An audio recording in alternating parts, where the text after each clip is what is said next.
Dá uma olhada nessas flores. Parecem de verdade, não é mesmo? Só que são feitas inteiramente de vidro.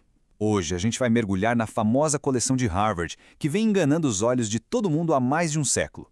E vamos descobrir que elas são muito mais do que só obras de arte ou ferramentas científicas. Na verdade, são verdadeiras cápsulas do tempo, revelando conexões que a gente nem imaginava com a nossa própria história. O que deixa todo mundo de queixo caído com essa coleção é o realismo. É inacreditável. Como diz a citação, esses objetos desafiam nossa crença de que não são realmente plantas. Eles são feitos de vidro e tinta, mas o resultado faz a gente duvidar do que está vendo. Parecem plantas reais ali, perfeitamente preservadas. E olha, a escala da coisa é impressionante.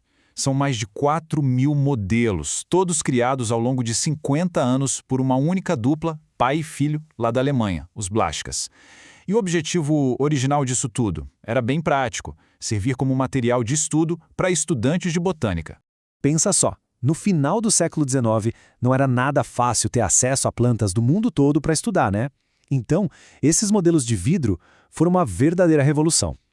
Bem diferente dos modelos de cera ou papel machê da época, eles eram super realistas e duráveis, o que permitia um estudo detalhado que, de outra forma, seria impossível.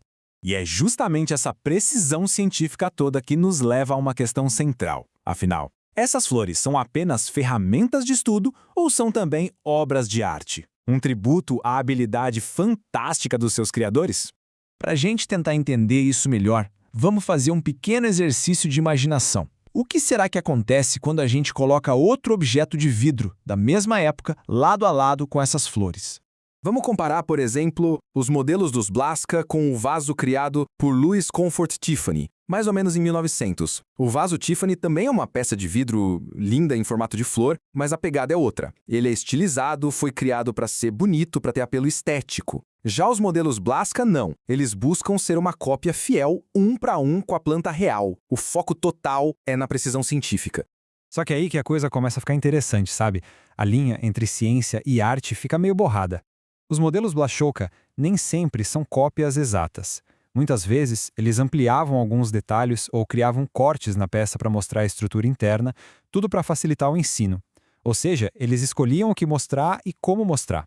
No fundo, os Blaschkas estavam fazendo escolhas, decidindo o que era importante destacar, assim como um artista faz.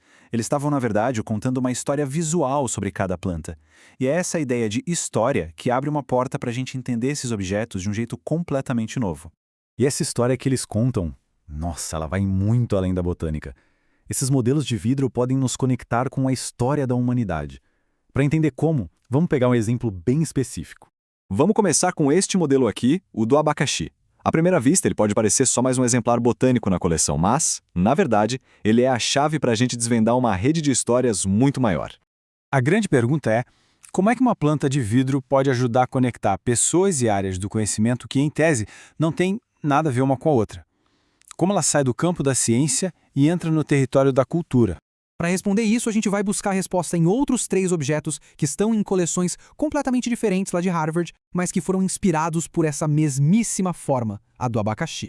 O primeiro é esse bule de chá de cerâmica, lá de 1760. O formato de abacaxi, na época, era um símbolo de hospitalidade. Depois, a gente tem esse vestido rosa incrível das Filipinas, que está no Museu Peabody. E o mais legal, ele é feito com tecido de fibra de abacaxi, um baita símbolo de engenhosidade. E por último, uma nota de banco do século XIX, com um abacaxi gravado, simbolizando prosperidade. Então o que a gente percebe? Que todos esses objetos, que pareciam não ter nenhuma ligação, na verdade formam uma teia de conexões. Eles mostram como uma única planta pode ter múltiplos significados, dependendo do contexto cultural.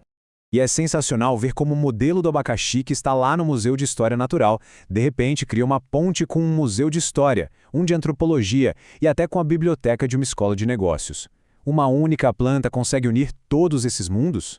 E o mais interessante é que isso não acontece só com o abacaxi. A gente poderia fazer a mesma coisa com o café, com o algodão, com a uva. Cada uma dessas plantas é um ponto de partida não só para a botânica, mas para uma verdadeira jornada pela cultura e pela história. A grande sacada é olhar para esses modelos e não ver só uma representação da natureza, mas ver objetos que criam relações, que nos lembram como todos nós estamos conectados através das histórias que compartilhamos e dos símbolos que criamos. No fim das contas, essa viagem toda que a gente fez começando num abacaxi de vidro e passando por bules, vestidos e até dinheiro, mostra uma coisa muito poderosa. Qualquer objeto, por mais simples que pareça, pode ser um portal para um universo de histórias e conexões que a gente nem imagina. E isso tudo deixa uma pergunta no ar, não é? Se uma simples flor de vidro pode guardar tanta coisa, que outras histórias secretas será que estão escondidas nos objetos do nosso dia a dia, só esperando para serem descobertas?